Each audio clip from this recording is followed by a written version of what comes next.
Hello, I'm Marilyn Chase, your state senator from the 32nd Legislative District.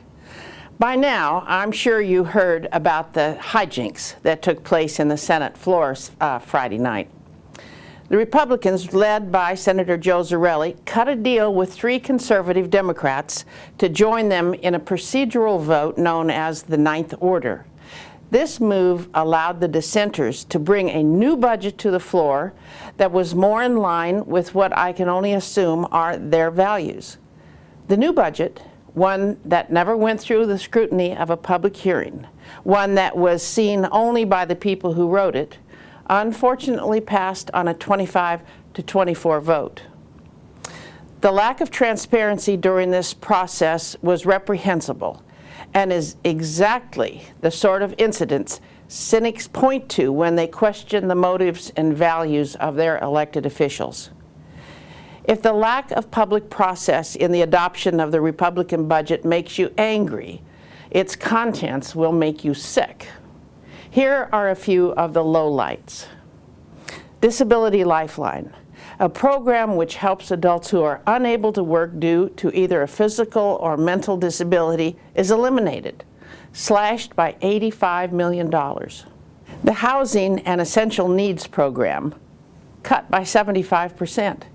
This $42.6 million reduction will leave 7,200 chronically ill or injured individuals with no financial or housing support. State Food Assistance Program, eliminated, cutting off food assistance to 10,667 needy families.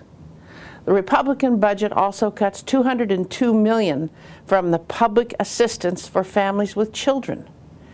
K-12 education gets hit again too, slashing more than $33 million from the K-3 class size reduction. Higher education wasn't immune either. Republicans slashed $39 million from the college system, most of it tuition help for students from low-income families.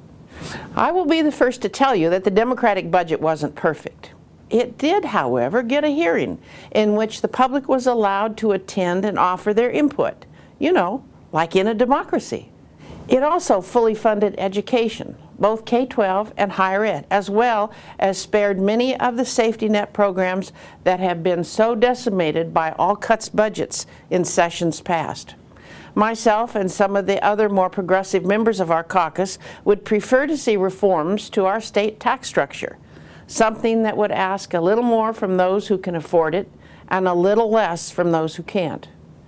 But in lieu of that, I feel that our caucus and its leaders put forth a budget which was indicative of an economy on the mend, one that spared education and made minimal cuts to the programs needed by people who have borne the brunt of the budget cuts. Republicans are fooling themselves if they think their love letter to the 1% will look anything like the final product. Our friends in the House of Representatives and the governor will have a thing or two to say about that. I, for one, am looking forward to voting for a budget representative of our values as a state, one that protects education and mends the safety nets. I want to vote for a budget based on the ideals described by a colleague of mine back on February 16th who said, and I quote, "I will be working to keep K-12 education and higher education and services to our most vulnerable residents whole. They've seen enough reductions already." Well said, Senator Zarelli. I couldn't have put it any better myself. That's all for this week. And as always, let me know what you think, and feel free to call or email or stop by my office at any time. My information is at the bottom of your screen. Thanks for watching.